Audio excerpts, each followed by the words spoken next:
Daí galera, meu nome é Lilian, bem-vindos a mais um vídeo aqui nesse canal e hoje eu vou compartilhar com vocês todo um arco-íris de histórias que eu li num livro.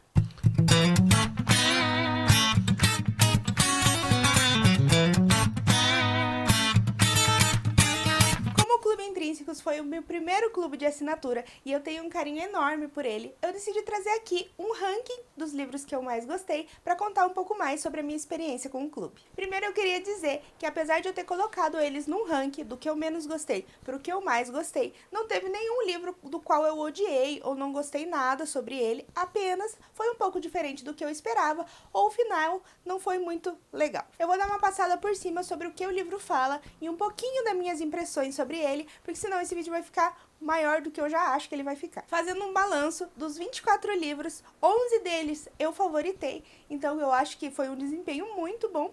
Então vamos aos livros. E em 24º lugar, Ponte, da Charlene Tell. Ai, eu me sinto muito triste colocando em último lugar. Aqui nesse livro a gente vai conhecer a Tzu, ou Tzu, eu não sei bem como é que pronuncia, que é uma adolescente que ela é bastante introspectiva e ela não tem ali muitos amigos. Para ajudar ainda a sua mãe, a Misa, ela é uma estrela de um filme lá do B de terror chamado Pontiac, que é da onde vem o título do livro Ponte. A história vai passar em 3 momentos diferentes. Primeiro, na década de 70, quando a Misa decide participar desse filme de terror. E também em 2003, quando a Tzu é adolescente, ela enfrenta ali alguns problemas e algumas amizades. E é também atualmente, em 2020, 2019, que ela já é adulta e já tem ali seus 30 anos. O que eu mais gostei de longe desse livro é a ambientação. O livro se passa em Singapura, inclusive a autora também é de lá. E é muito legal ter contato com essa cultura que eu já não conhecia muito. Então a gente tem vários passeios na cidade, vários pontos turísticos, o que é bem legal de acompanhar. Inclusive na revistinha que vem junto com o kit da Intrínsecos, tinha toda uma matéria sobre Singapura, sobre a cidade e inclusive fotos desses pontos turísticos, o que enriquece bastante a experiência. O que me fez não gostar tanto assim desse livro é que parece que o livro não vai para lugar nenhum.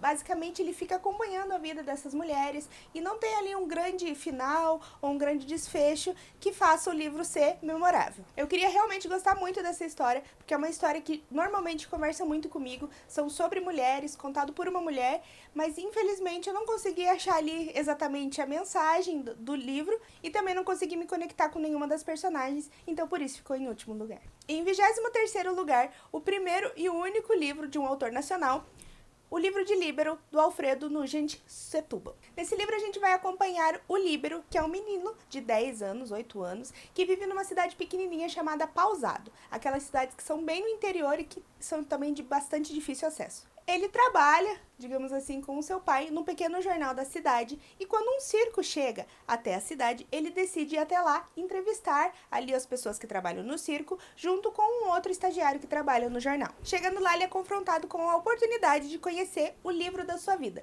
Literalmente, esse livro contém tanto o seu passado, quanto o presente, quanto o futuro. E a escolha que o Líbero vai tomar vai determinar toda a sua vida. Um dos maiores problemas que eu tive com esse livro foi a grande quebra de expectativa. Como toda a campanha de marketing que foi feita em cima dele falava sobre o circo, falava sobre essa cidade pequena, eu achei que seria, na verdade, uma aventura, o que não é. O livro puxa bem mais para um drama. Mas o ponto que eu mais gostei de longe foi a escrita do Alfredo. Ela é extremamente poética e muito bonita, inclusive eu separei várias frases que eu achei muito bonitas. Apesar de ter gostado bastante do final e também das reflexões que o livro levanta, essa quebra de expectativa acabou estragando a experiência para mim. E em 22º lugar, A Vida Mentirosa dos Adultos, da Helena Ferrante. Esse livro, na verdade, é uma das minhas maiores decepções desse clube, porque eu queria muito tempo ler alguma coisa da Helena Ferrante. Não que eu tenha desgostado totalmente do livro, mas com certeza foi bem longe do que eu esperava. Nessa história, basicamente, a gente vai acompanhar a Giovanna, que é uma adolescente ali entre seus 13 e 16 anos. O livro dura mais ou menos ali o período de 3 anos. E o livro começa quando a Giovanna escuta seu pai falando que ela está ficando muito parecida com a sua tia Vitória. Acontece que a tia Vitória é aquela parente da família que todo mundo considera meio estranha, meio errada, e ela acaba se perguntando se ela realmente é assim tão parecida com a tia. Assim ela parte para conhecer melhor essa tia, que ela basicamente não tem contato nenhum, e tirar suas próprias conclusões sobre se é verdade tudo que falam sobre ela. O começo da história eu gostei bastante, eu me conectei bastante com a personagem, afinal todo mundo passa por esse período da adolescência que você tá descobrindo seu corpo, você tá descobrindo como a vida realmente realmente funciona. Inclusive, você descobre que seus pais às vezes não falam toda a verdade ou contam algumas mentiras pra você, muitas vezes no intuito de te proteger, mas também algumas vezes no intuito de proteger eles mesmos. De longe, o que eu mais gostei também foi a escrita da Ferrante. Ela é muito gostosa, ela é muito viciante, mesmo muitas vezes ela usando umas frases muito longas, você não se perde em momento nenhum e é extremamente gostoso de acompanhar. O que me frustrou bastante é que a história se passa em Nápoles, né, na Itália, e eu queria muito mais conhecer sobre os costumes e sobre o povo, e acontece em Nápoles, mas basicamente a gente não tem quase nenhuma visão da cidade. A Giovanna acaba tendo ali algum contato com a família que seria o lado mais pobre da família, até que mora na região mais pobre de Nápoles, mas a gente até pode ver ali um pouco da linguagem, um pouco dos costumes, mas muito pincelado e muito por cima. Mas o livro me perdeu bastante, mais ou menos da metade ali pro final.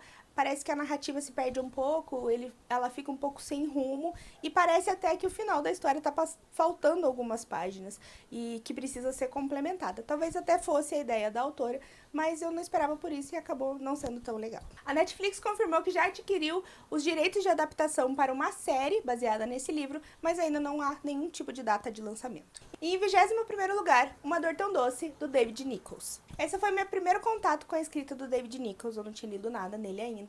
E aqui a gente vai conhecer o Charlie, que é um adolescente que está terminando o ensino médio e que ele mora sozinho com o seu pai, que tem depressão. E ainda para ajudar, a sua mãe acabou de sair de casa, levando a sua irmã mais nova e deixou ele basicamente sozinho para cuidar do pai. O Charlie tá numa fase da vida um pouco ali perdida, ele se distanciou dos seus melhores amigos e ele acaba topando com uma trupe de teatro, também de adolescentes, que vão encenar o Romeu e Julieta. E ele, como está interessado na Julieta, que é a personagem da Fran, ele acaba topando em participar da peça. Ele ali vai acabar vivendo com a Fran o seu primeiro amor. Eu acho que o problema desse livro e o porquê de ele estar nas últimas posições é porque ele é desnecessariamente longo. É bem legal você acompanhar ali o processo do primeiro amor dos dois, aquele romance adolescente, mas ao mesmo tempo o livro se perde e passa muito tempo falando de quase nada.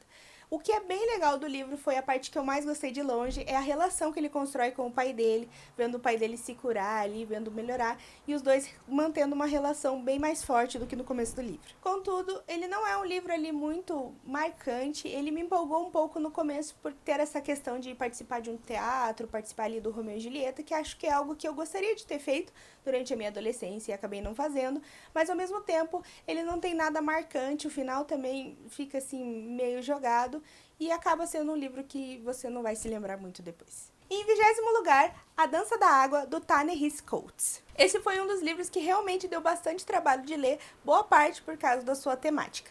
Aqui a gente vai conhecer o Hiram, que é um menino negro que vive nos Estados Unidos na época da escravidão. Na verdade, o Hiram ele é um menino mulato, ele é filho de uma escrava negra com o dono da fazenda, que é um homem branco. Por se destacar e saber fazer alguns truques, Hiram então é convidado para viver na casa grande e ele vai se aproximar ali do seu pai e do seu meio-irmão, mas logo ele vai perceber que ele precisa logo sair daquela fazenda. A leitura para mim foi bastante difícil e bastante arrastada. Eu não sei se tanto pela escrita do autor, mas principalmente pela sua temática, que é muito pesada. Também achei que o livro é basicamente uma montanha-russa, ele começa super lento e bem difícil, daí no meio ele dá uma acelerada e fica um pouco assim mais legal de ler, e depois no final ele desacelera de novo. O que eu mais gostei foi uma reflexão que trouxe, além daquela que a gente já conhece, né, sobre o quanto a escravidão foi terrível, mas eu vi também nesse livro uma outra face, que são, além dos espancamentos, da brutalidade que os escravos sofriam naquela época, também a gente é confrontado aqui com o fato de algumas fazendas precisarem vender alguns escravos e as pessoas serem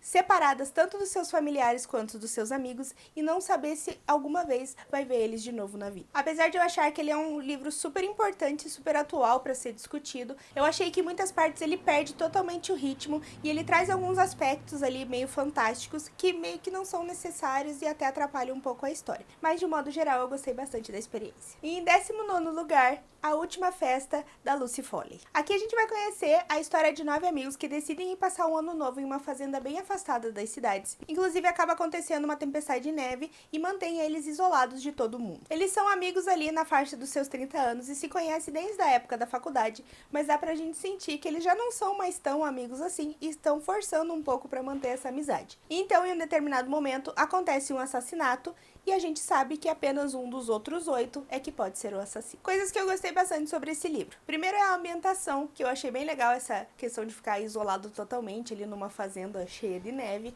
E também gostei da relação entre os amigos, que é essa tentativa de manter essa amizade que já vem desde a faculdade, mesmo eles já não tendo quase nada em comum, então dá pra ver ali a forçação de barra que acaba acontecendo. Outra coisa que eu gostei bastante é a forma que ela decide narrar essa história. Você sabe ali que uma pessoa morreu e uma pessoa assassinou essa pessoa que morreu, mas você não sabe nem quem morreu, nem quem assassinou até boa parte da história. E essa dinâmica funcionou bastante pra mim. Apesar de eu ter devorado esse livro em 2 ou 3 dias e ter achado até bem amarradinha a história, ela é bastante previsível e não chegou a me surpreender muito. Inclusive, teve algumas revelações no final que eu achei bem mais surpreendentes do que até a própria solução do assassinato em si. Porém, eu acho que como porta de entrada para a leitura de thrillers ou mistérios, esses tipos de que são investigações de assassinato, ele é um livro bem legal. Ainda não foram divulgadas muitas informações, mas já foi confirmado que a produtora Seesaw Filmes, que foi a produtora que produziu Lion e O Discurso do Rei, já comprou os direitos de adaptação para essa história para a TV. E em 18º lugar,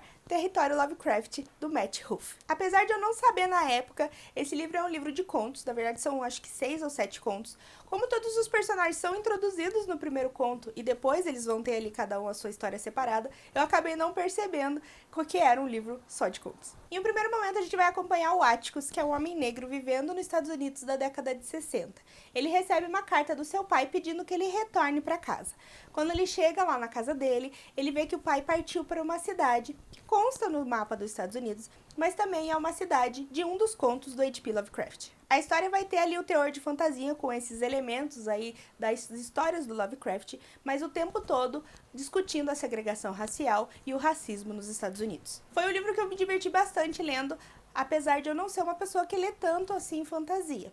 O primeiro conto ele é um pouco mais lento, assim, demora um pouco mais para desenrolar, os outros são um pouco mais rapidinhos, mas não chegou a me incomodar muito essa lentidão do começo da história. Só depois da leitura que eu fui descobrir, na verdade, que o autor H.P. Lovecraft, ele era uma pessoa com pensamentos bastante racistas, e eu achei muito legal o que o autor faz com esse livro, que pega justamente o universo dele e coloca protagonistas negros e discute toda essa problemática da segregação racial da década de 60. Como todo livro de contos, teve algumas histórias que eu gostei mais, outras que eu gostei menos, mas no geral ele é um livro muito bom e muito legal e gostoso de ler. A HBO já produziu e já está lançando os episódios da série baseada no livro, que também recebe o nome de Território Lovecraft. Eu cheguei a assistir o primeiro episódio da série e eu gostei bastante da escolha dos atores e vou dar continuidade para ver se a história como um todo fica legal. Em 17º lugar, Adultos, da Jane Emma Unsworth. Nesse livro a gente vai acompanhar a Jenny, que é uma mulher que vive 100% com sua vida voltada para as redes sociais. Tudo para ela é questão de tirar a foto certa para o Instagram, depois ela passa horas decidindo o que ela vai pôr na legenda, e aos poucos isso vai afastando ela das pessoas que realmente a amam. Quando eu fui ler esse livro, na verdade eu já fui ler um pouco desanimada, porque eu já tinha ouvido falar que a protagonista era extremamente egoísta, extremamente mimada, e que isso dificultava um pouco você gostar do livro. E realmente a Jenny é isso e um pouco mais até. Porém, um detalhe que eu não sabia antes da leitura e que mudou totalmente a forma como eu encarei o livro é que a Jenny, na verdade, é uma mulher de 35 anos. Ela não é uma adolescente, nem uma jovem adulta totalmente mimada, inconsequente. Ela já é uma mulher adulta e já sabe tudo o que faz. Aos poucos, conforme a gente vai andando na história, a gente vai percebendo que todo esse comportamento dela tem altas traumas não resolvidos e problemas por baixo de tudo isso. Eu gosto muito de histórias que trazem mulheres que fogem à regra, que não se comportam como a gente espera que elas se comportam e que, na verdade, estão ali se equilibrando numa corda bamba para conseguir levar suas vidas adiante. É claro que muitas vezes você se irrita com a protagonista, dá vontade de dar um soco nela, principalmente do jeito que ela trata a melhor amiga dela, que é uma pessoa super legal. Mas eu acho que isso é o mais legal, é esse trabalho de empatia que você tem que ter para você ver muito além do que a camada superficial dela, de um jeito egoísta que ela tá se comportando. A minha experiência foi muito melhor na leitura desse livro, porque eu já tinha assistido a uma série, Fleabag, que é uma série da BBC, que traz uma protagonista super irreverente e também super única a seu próprio modo. E em 16º lugar, O Caso da Mansão de Bohem, do Edgar Canteiro. Esse livro foi uma surpresa muito boa, porque eu fui ler ele totalmente despretensiosa e acabou sendo uma experiência super legal. Aqui a gente vai conhecer um grupo de amigos e um cachorro, que quando eles eram adolescentes, eles costumavam resolver crimes numa cidadezinha pequena, onde eles passavam as férias. Eles são um grupo bem estilo Scooby-Doo e no seu último caso, eles acabaram pegando ali um cara fantasiado, ele foi preso, tudo foi resolvido, porém, tudo que eles lembram daquela noite não faz sentido ter sido só aquele cara. Então, alguns anos depois, eles retornam nessa cidade para descobrir o que realmente aconteceu. Ele é um livro super divertido de ler, ele traz diversas aventuras e até um toque de fantasia que eu não estava esperando tanto, que foi bem legal. E também ele vai falar sobre amizade e sobre superação, sem deixar de focar mais na parte de ação. Ele não foi 5 estrelas pra mim, porque o gênero como um todo ele é um pouco previsível, e eu também acho um pouco forçada aquela coisa de só a gente consegue resolver, a polícia não serve pra nada. E também por uma personagem, que é basicamente a protagonista e a líder da gangue, ter que resolver basicamente tudo sozinha e ser a pessoa que pensa sobre as coisas e também a pessoa que luta muito bem. O que é muito legal por ser uma protagonista mulher, mas eu achei meio forçado ela carregar basicamente toda a resolução sozinha. E em 15º lugar, A Casa Holandesa, da Ann Patchett. Aqui a gente vai acompanhar a história de uma família que após o pai fazer alguns investimentos de sorte, eles acabam fazendo fortuna e se mudando para uma casa enorme, uma mansão, chamada de Casa Holandesa. Não demora muito para perceber que a mãe da família não se sente nem um pouco confortável e nem feliz vivendo numa mansão tão grande e ela acaba por ir embora e abandonar os filhos sozinho com o marido. Deixa para trás a Maeve, de 12 anos, e o Danny, de 5 anos. A partir disso, a gente vai acompanhar os irmãos, a Maeve e o Danny, por quase 5 décadas e ver quanto esse momento, esse episódio, impactou a vida deles e todos os percalços que eles passam, inclusive alguns envolvendo a Casa Holandesa. Eu particularmente adoro esses tipos de história que você acompanha personagens por muito tempo, nesse caso desse livro por 50 anos, e também gostei muito como a autora escolhe em alguns momentos dar tipo alguns spoilers da história. Ela fala de alguma coisa que vai acontecer ali durante 10 anos e depois ela retorna e vai continuando a narrativa de forma linear. Quando isso é bem feito e bem trabalhado, é muito bom. Ele não é um livro perfeito, sobretudo porque ele não é só uma história triste ou só uma história feliz, ele tem ali diversos altos e baixos, e eu também gosto bastante como ele discute um tema muito importante que é o abandono parental, principalmente vindo do lado da mãe, que nesse caso a gente acaba ficando bem mais chocado do que se fosse o pai, porque acaba sendo mais comum na nossa sociedade, e acaba levantando essa discussão de por que a gente fica tão chocado quando é a mãe e não fica tão chocado assim quando é o pai. É um livro muito bom, que eu gostei de acompanhar a história e que eu recomendo. E em 14º lugar, 9 Desconhecidos, da Liane Moriarty. Nessa história a gente vai acompanhar um grupo de 9 desconhecidos que vão passar um tempo num spa que promete mudar um pouco suas vidas. Eles vão para lá por diversos motivos, seja para se exercitar, para emagrecer, só para relaxar ou para meditar um pouco. Acontece que os métodos da dona do local, a Marcia, não são nem um pouco ortodoxos, e eles vão perceber estar entrando num experimento super bizarro. Eu acho super legal essas histórias que a gente acaba acompanhando diversos personagens, mas eu sempre fico um pouco com medo de o autor não conseguir trabalhar muito bem e a gente acaba confundindo um com o outro.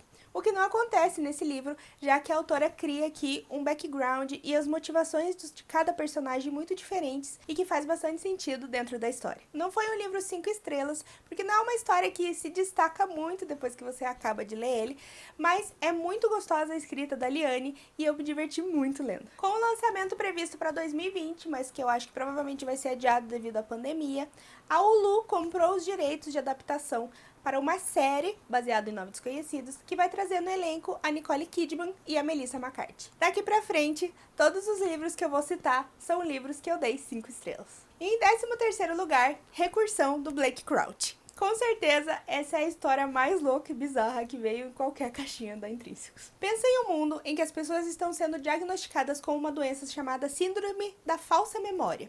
O livro começa com um policial recebendo um chamado de uma mulher que vai se jogar do alto de um prédio.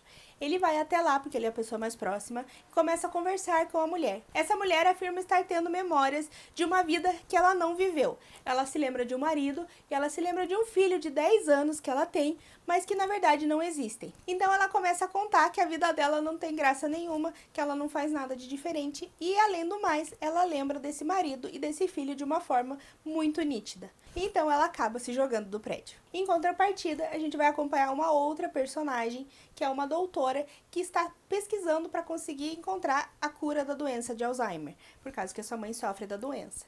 E essas duas histórias vão acabar se encontrando em algum momento. E é nesse mundo que a gente é jogado dentro do livro Recursão. Parece que eu falei bastante spoiler, mas na verdade é só o comecinho do livro e muita coisa vai acontecer depois. O autor cria com tanta propriedade e tanto talento as teias que vão se formando ao longo da história que, sinceramente, eu fiquei com medo de em algum momento eu já não conseguir mais acompanhar e também não conseguir entender o final da história. Foi o meu primeiro contato com um livro de ficção científica propriamente dito. Claro que eu já tinha assistido diversos filmes, mas eu nunca tinha lido um livro que fosse só sobre ficção científica e foi uma experiência incrível. Eu já quero ler muito mais coisa do autor Blake Crouch e não vejo a hora de comprar a Matéria Escura. Mesmo antes da publicação, o Recursão já estava sendo sondado para ter os seus direitos comprados para uma adaptação e finalmente foi confirmado que a Netflix adquiriu os direitos. O livro vai ser adaptado para um filme e para uma série e será produzido tanto por Shonda Rhimes, que é responsável por Grey's Anatomy e How to Get Away with Murder, e por Matt Reeves, que também é responsável por Cloverfield e pelo Planeta dos Macacos, o Confronto. E em 12º lugar, A Troca, de Beth O'Leary. Esse livro veio na última caixinha enviada pela Intrínsecos, a caixinha de número 24, e foi de longe a história que eu mais me diverti. Aqui a gente vai conhecer uma avó e uma neta que decidem trocar de lugar. A neta, a Lena, é uma mulher de 30 anos que está extremamente estressada no trabalho e é basicamente obrigada a tirar 2 meses de férias por causa de um surto que ela tem durante uma apresentação. Ela então sai de Londres e vai visitar a avó dela numa cidade do interior. E chegando lá, ela descobre que a avó tem muita vontade de conhecer Londres. Isso acontece porque a avó, a Eileen, foi deixada pelo marido há algum tempo atrás e está pronta para começar a buscar um novo amor. A Lina então tem uma ideia de que ela fique na cidadezinha do interior cuidando dos compromissos da avó, enquanto a avó vai para Londres para conhecer um novo amor. O que eu acho super incrível de romances, pelo menos os bem escritos, é que por trás de toda aquela temática de relacionamentos, eles tratam de assuntos super importantes. Um que eu achei super legal é tratar de uma parte da população que muitas vezes, pelo menos nos livros que eu leio, eles não aparecem tanto assim, que é os idosos. Aqui a gente vai conhecer diversos personagens nessa faixa etária dos 80 anos, que tem diversas ambições e diversos sonhos ainda, que são coisas que eu sinceramente nunca tinha parado para pensar e nem lido sobre. Além disso, o livro fala bastante sobre cuidar de si mesmo, sobre saúde mental, também da importância da família e da superação do luto. Ou seja, é uma história que é disfarçada de bonitinha, mas que traz assuntos super importantes que precisam ser discutidos. Ou seja, eu gostei demais. Daqui pra frente, os 11 próximos livros, além de 5 estrelas, foram favoritados. E em 11º lugar, O que Aconteceu com Anne, da C.J. Tudor. Essa foi a minha segunda experiência com a autora.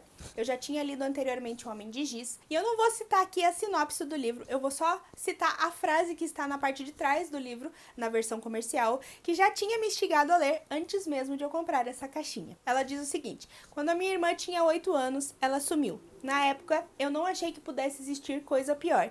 E então, ela voltou. Eu sou bastante suspeita para falar, porque eu gosto demais da escrita e da temática dos livros da C.J. Tudor. E também gosto bastante da clara referência que ela faz aos livros do Stephen King, mas sempre trazendo alguma coisa que diferencia a escrita dela e traz o seu toque particular. Lembro que durante a leitura desse livro, eu fiquei em alguns momentos até com medo. Tem algumas cenas que ela faz a descrição assim do lugar que eles estão, do escuro, que é muito tenebroso, e também algumas cenas em que o personagem principal está com a Anne. Para mim, que é uma leitora e que ainda estou iniciando na leitura de thrillers, eu simplesmente adorei esse livro. E em 10º lugar, Rede de Sussurros, da Chandler Baker. A gente vai acompanhar aqui nesse livro a história de 4 mulheres que trabalham numa firma de advocacia. Elas são super competentes e super inteligentes, mas claro que elas têm que trabalhar dobrado e recebem metade do crédito só por serem mulheres. Logo no começo da história, o presidente da empresa, ou CEO da empresa, acaba morrendo e a pessoa que é a primeira na fila para ser indicada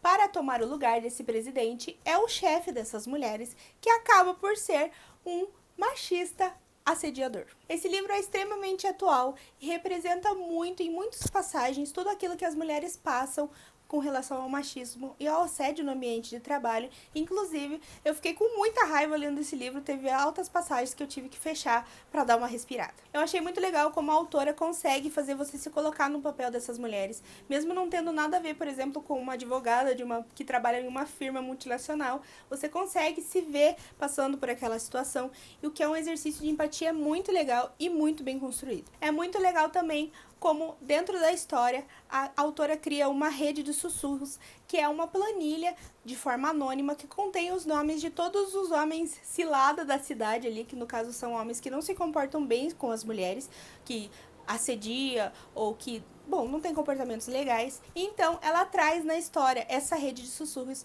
e com isso ela manda uma mensagem que as mulheres não podem mais sussurrar, não pode só contar umas para as outras, elas têm que gritar para o mundo e denunciar esses assediadores. E em nono lugar, um lugar bem longe daqui, da Delia Owens. Esse livro é um livro simplesmente incrível. Aqui a gente vai acompanhar a Kia, que é uma criança, uma menina, que acaba sendo abandonada por toda a sua família no brejo onde eles moravam. Ela acaba então precisando aprender a se virar, a se sustentar sozinha, ao mesmo tempo que ela é considerada pelos habitantes da cidade mais próxima como se fosse o lixo do brejo. Então, além de ser uma criança que precisa ali aprender a se virar sozinha, ela ainda vai ter que lutar contra o preconceito. A história da Kia, eu acho que mais do que qualquer uma outra aqui que eu citei, ela é um grande trabalho de empatia. A gente para pensar quantas vezes a gente não rejeitou aquilo que é diferente e que não é igual a gente, e também o quanto isso não impacta na vida de uma outra pessoa e a gente não tem a mínima noção. Acompanhar a Kia nessa jornada para mim foi muito diferente. É muito legal ver o amor que ela tem pela natureza, os animais e as plantas que ela citam ali, toda o brejo que cerca a casa dela acaba se tornando a própria família dela. E eu, sendo uma pessoa que vive na cidade, que gosta da cidade, fiquei até com vontade e consegui visualizar tudo que ela estava descrevendo. Isso boa parte pelo ótimo trabalho da autora. Somado tudo a isso, ainda a história traz um toque de um pouco de um thriller, porque acaba acontecendo um assassinato ali próximo ao brejo, e é claro que as pessoas vão acabar culpando a Kia. Após escolher um lugar bem longe daqui para o seu clube do livro, a Reese Witherspoon também comprou os direitos de adaptação para um filme.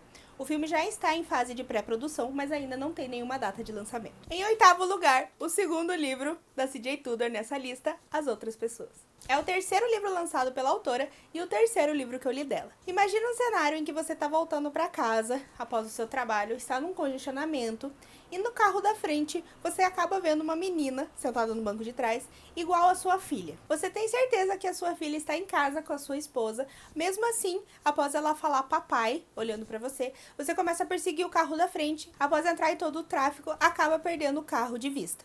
Você para então no próximo posto para ligar para casa para se certificar que está tudo bem, e quem atende o telefone é uma policial dizendo que uma tragédia acabou acontecendo na sua casa, que houve um assalto e a sua filha está morta. Esse livro é aquele tipo de livro eletrizante que você não consegue parar enquanto você não descobriu o que aconteceu no final, o que é bem legal porque a gente consegue ver uma evolução na escrita da autora muito legal, bem como ela consegue definir bem mais a sua identidade, porque essa história é uma história super original. Além, claro, de ser uma história super crível e bem assustadora por ser uma coisa que pode acontecer na vida de qualquer um. Ela traz aqui diversos elementos que são muito legais, que eu não vou acabar contando para não dar spoiler, mas também traz outro tipo de discussão, que é a diferença na punição de um crime quando se trata de um homem branco e quando se trata de um homem negro. É um livro muito, muito bom, e apesar de trazer aqui um toque de sobrenatural, que é algo que eu achei que realmente não é necessário para essa história, apesar de ser uma característica marcante da autora,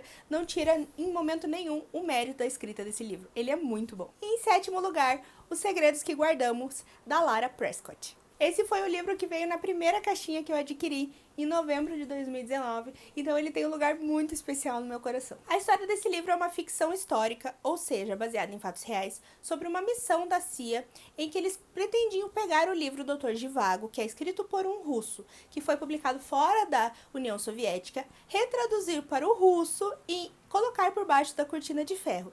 Com isso, eles queriam que a população russa tivesse conhecimento das maus condições que todos viviam e acordassem para derrubar o regime. Ou seja, é uma história sobre a Guerra Fria que usa os livros e a literatura como arma para mudar o pensamento de uma nação. E a melhor parte, ele é narrado por mulheres. A gente tem aqui o ponto de vista de 3 mulheres. 2 são agentes infiltradas da CIA e a outra é a Olga, que é a amante do Boris Pasternak, que é o autor de Dr. Zhivago, que é a musa inspiradora do romance Dr. Zhivago. A narrativa da Lara é muito boa e é eletrizante do começo ao fim. Não tem momentos dessa história que ela fica assim um pouco chata. E é tão gostoso acompanhar a vida dessas mulheres. A gente ri com elas, chora com elas, comemora com elas. E é muito legal ver tudo que elas tiveram que passar somente por ser mulheres. Simplesmente uma história incrível, muito boa, recomendo. E em sexto lugar, Daqui pra Baixo, do Denzel Reynolds. Esse livro, basicamente, ele é um soco no estômago. Lê ele. A história dele, espetacular, se passa em apenas 60 segundos. A gente conhece aqui o Will, que tem 15 anos, e que o seu irmão mais velho acabou de ser assassinado. No lugar onde eles moram, existem apenas 3 regras. Não chorar, não dedorar e se vingar daquele que matou quem você ama. O Will pega, então, a arma do irmão e está descendo de elevador no prédio dele para ir matar a pessoa que matou seu irmão, e ele é confrontado com diversas verdades que talvez faça ele mudar de ideia. A forma como ele é escrito é muito fantástica. Ele é escrito através de versos. É como se o autor quisesse que cada palavra escolhida tivesse um impacto significante no leitor. Mesmo eu não sendo uma leitora assídua de poesia, eu adorei a forma da escrita. É muito legal como cada palavra que está ali tem o seu propósito.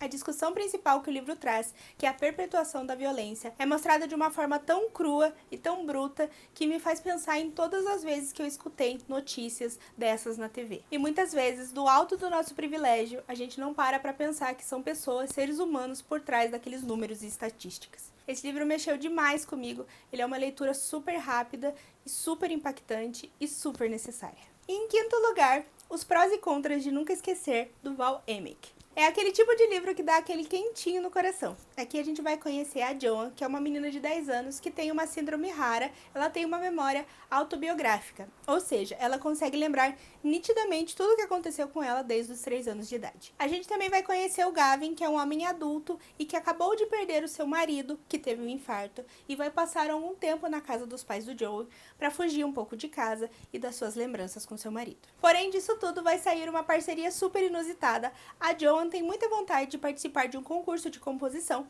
e o Gavin vai acabar auxiliando ela nessa composição e também vai cantar a canção. Em contrapartida, para retribuir, a Joan vai contar para o Gavin todas as memórias que ela tem do Sidney, que é o marido falecido do Gavin. É difícil explicar o porquê eu gostei tanto dessa história e porque a gente cria, às vezes, uma empatia com uma história determinada que não faz tanto sentido.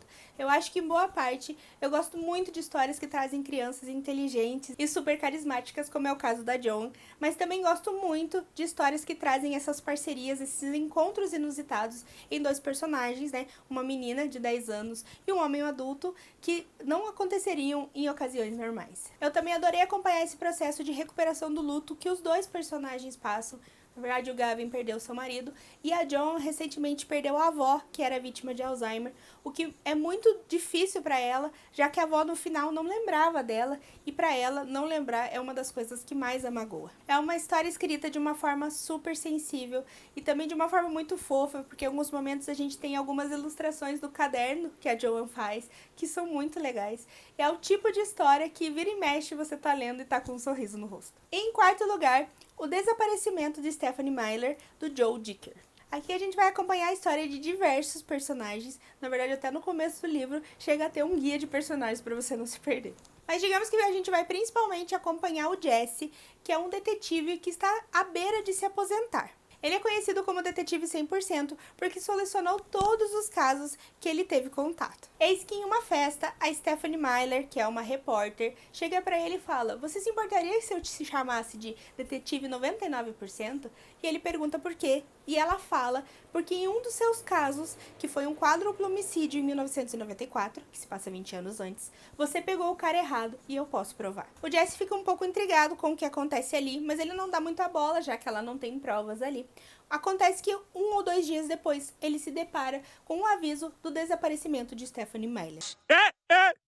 Então ele parte em uma busca incessante pela verdade. Eu li esse livro muito rápido, ele tem ali quase 600 páginas que passam voando, você precisa muito saber o que vai acontecer depois. E ele amarra muito bem as pontas da história. As sequências de fatos fazem total sentido na história e não tem momento nenhum que não está acontecendo nada. A cada pouco o autor vai dando algum tipo de pista, alguma coisa mais chocante vai acontecendo e você não consegue parar. Os personagens também são muito bem construídos, a ponto de que a cada momento da história eu acabava desconfiando de um ou de outro. E também cada um deles traz algum tipo de tema que é legal a discussão, que levanta um debate. No meio de todo esse auê de investigação, ele acaba levantando alguns aspectos como relacionamentos abusivos, como o abuso de drogas, como bullying, de uma forma totalmente natural e orgânica que faz todo sentido na história. Eu sou super suspeita pra falar porque eu adoro esses livros enormes, adoro esses calhamaços, mas eu acho que o tamanho dele super condiz com a complexidade da história que é desenvolvida nele, e eu super recomendo a leitura,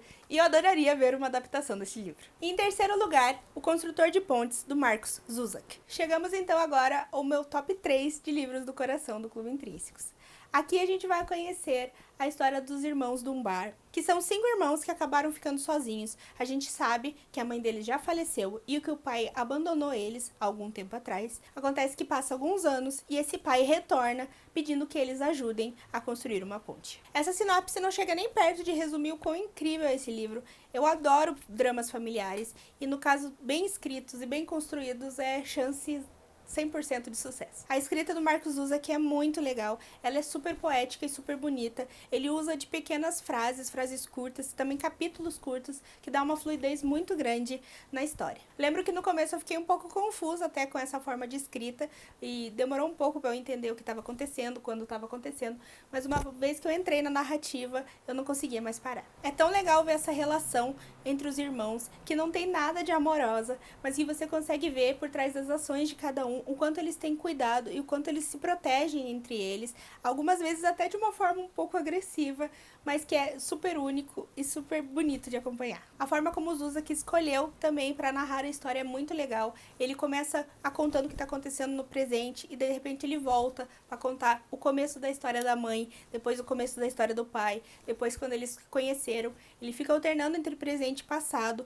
o que em nenhum momento se torna um ponto ruim, porque todas as narrativas são interessantes, o que é muito legal. Eu já tinha conhecido a escrita do Markus Zusak através da Menina que Roubava Livros, que eu li há muitos anos atrás, inclusive eu já nem lembro tanto assim da história. Então, basicamente foi paixão à primeira vista, que na verdade foi a segunda. Inclusive, eu já até adquiri mais um livro dele, que é O Mensageiro, porque eu quero ler tudo que ele escreveu. Em segundo lugar, Um Caminho para a Liberdade, da Jojo Moyes. Esse livro foi uma surpresa pra mim, que na verdade não foi tão surpresa assim. Afinal, uma história que reúne mulheres fortes, luta por direitos e livros, não tinha como dar errado. A história se passa no Kentucky, em 1937, e conta a história de 5 mulheres que montam uma biblioteca itinerante. Ou seja, elas levam livros a cavalo para regiões mais afastadas, principalmente para famílias pobres, que para incentivar tanto a alfabetização quanto a leitura. Diferente do que eu esperava de um livro da Jojo Moyes, essa história não foca nem de longe no romance. É claro que algumas personagens ali sim vão ter algum tipo de par romântico, mas esse não é o foco e vai tratar de assuntos muito além disso. A gente está falando numa época, em 1937, onde as mulheres eram tratadas apenas como um adereço de casa, pelo menos a gente falando em mulheres ricas, que não tinham direito à opinião e que deveriam obedecer, sobretudo, à opinião dos maridos. Dentro desse contexto, a gente vai conhecer a Alice, que veio de Londres para morar nos Estados Unidos e se casar, com um americano.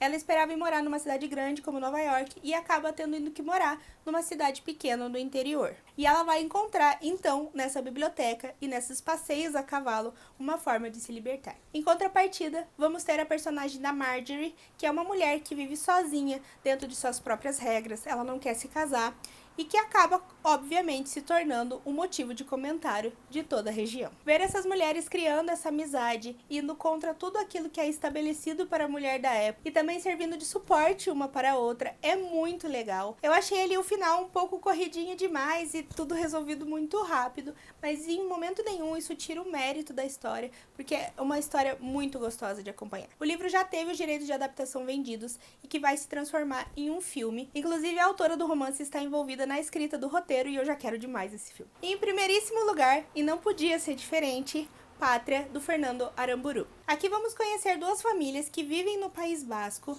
em uma narrativa que alterna entre mais ou menos 50 anos, especificamente nos últimos 20 anos. Uma das famílias teve o pai assassinado pelo ETA, que é um grupo armado nacionalista que luta pela independência do País Basco. Isso, na verdade, é verdade, não é ficção. Nessa segunda família, que tem amizade com essa primeira, o filho do meio entra pro ETA para a luta armada. E tudo já estava um pouco delicado e tudo já estava muito movimentado há um tempo, mas realmente o destino dessas duas famílias vai ser selado quando acontecer esse assassinato. São poucos livros que eu paro depois de ler ou enquanto estou lendo e penso o quanto é enriquecedor o processo de leitura e o quanto ele consegue colocar a gente em contato com culturas que a gente não tinha a mínima noção do que estava acontecendo ou que se não fosse por uma pesquisa específica a gente não ia entender a realidade dessas pessoas. O conflito na região do País Basco é algo tão longe, tão fora da minha realidade, que foi extremamente enriquecedor conhecer essa história e entender um pouco do que as pessoas que estiveram lá nessa época passaram. Além de ser um livro muito bem escrito, com personagens incríveis, cada um deles vai ter sua problemática, cada um deles vai ter sua cruz para carregar, e tudo isso ainda agrega conhecimento pessoal e cultural. Além do mais, ainda traz à frente dessas famílias duas matriarcas, duas mulheres super fortes, super inteligentes, que são especiais e incríveis à sua maneira. Foi uma leitura que me fez parar e pesquisar sobre o que aconteceu realmente lá nessa região, entender o que ali é ficção e o que é realidade, além de me fazer refletir sobre realidades tão diferentes da minha e tentar me colocar no lugar dos personagens que estão ali e saber mais ou menos fazer um exercício de como eu reagiria a tudo que está acontecendo ali. Eu acho que esse livro é um grande exercício de empatia, pelo menos para uma pessoa que está de fora tudo isso, porque a gente vê ali o quanto essas pessoas sofreram com esses atentados e com os assassinatos praticados pelo grupo do ETA, mas também a gente tem uma outra visão que é justamente de uma família, de um menino, né, no caso um homem, que entrou para esse grupo acreditando nessa filosofia e chega a um ponto tão cego que nem ele mais sabe o que ele está fazendo. Não tinha como esse livro não estar em primeiro lugar, porque além de toda essa riqueza cultural que ele traz, ele consegue te transportar para dentro daquele lugar, um lugar tão longe e há tanto tempo atrás, que é incrível. Eu não vou mentir porque ele é um livro um pouco denso demais, ele é bem lento a leitura dele por causa dessa densidade. Ele tem aí um pouco mais de 500 páginas, o que dificulta também, mas com certeza vale muito embarcar nessa viagem. Quando eu penso sobre os personagens e sobre a história, parece que eu sinto saudade deles como se eles fossem amigos distantes, que eu queria ver de novo e conviver de novo. E o final da história é simplesmente de explodir a cabeça. Os direitos de adaptação não foram só vendidos, como a série também já foi produzida pela HBO e vai ser lançado no dia 27 de setembro, no caso, amanhã, no dia que está sendo lançado esse vídeo. Pelo que eu pude ver do trailer, a série parece que vai ser muito bem feita e tive a impressão de que vai ser muito mais difícil assistir os eventos do livro do que realmente ler. Mas é claro que eu não vou deixar de acompanhar essa adaptação. Foi muito difícil fazer essa lista em ordem de qual eu gostei mais, porque é muito difícil você comparar um thriller com um drama, com um romance, perde um pouco o sentido. Então, basicamente, eu me baseei em como o livro fez eu me sentir e quanto a experiência de leitura agregou para minha vida. Então, pessoal, por hora é isso. Espero que vocês tenham gostado do vídeo. Deixa aqui nos comentários quais vocês já leram, quais vocês já gostaram mais ou menos. Se quiserem também deixar o seu ranking pessoal, também eu vou gostar bastante de acompanhar. Não esquece de curtir o vídeo, se você curtiu, compartilhar com seus amigos, ativar o sininho para receber as notificações de novos vídeos e a gente se vê semana que vem.